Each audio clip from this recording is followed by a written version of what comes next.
वारकरी संतांनी ज्या विचाराचा जागर केला त्या विचारांचा विजय म्हणजे अंधश्रद्धा निर्मूलन कायदा। ज्ञानेश्वर महाराजांनी 700 वर्षापूर्वी सांगितलं, 700 वर्षापूर्वी भोसले साहेब आम्हाला सांगितलं ज्ञानेश्वर महाराजांनी की कोणत्याही बाबाने दिलेला गोड प्रसाद खाऊन तुमचा रोग जात नाही आणि कोणताही मंत्र म्हणून तुमची वैरी मरत नाही। काय म्हणाले महाराज? मंत्रेची वैरी मरे तरी का वायाची बांधावी कट्यारे, रोग जाय दूध साखरे तरी निंबता प्यावा। मंत्राने जर आपला शत्रू मेला असता तर हातामध्ये शस्त्र घेण्याची गरज पडली नसती आणि एखाद्या बाबाने दिलेला गोड प्रसाद खाऊन रोग गेला असता तर आपल्याला कडू औषध घ्यावं लागलं नसतं। नाही तर मंत्राने जर शत्रू मेला असतं किती बरं झालं असतं।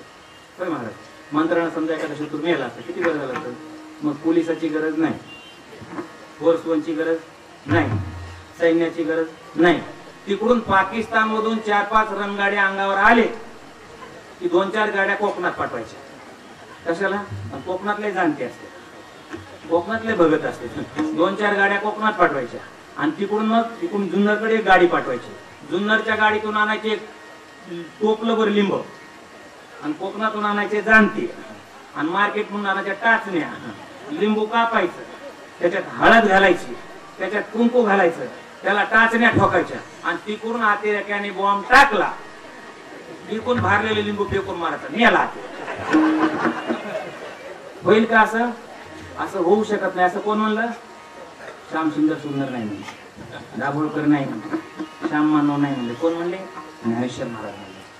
आणि म्हणून ज्या वेळेला अंधश्रद्धेविरोधात कायद्याला विरोध होत होता, वारकऱ्यांचं नाव घेऊन विरोध होत होता, त्यावेळेला पहिल्यांदा वारकरी सेवा प्रतिष्ठानच्या वतीने मी पाठिंबा दिला। का?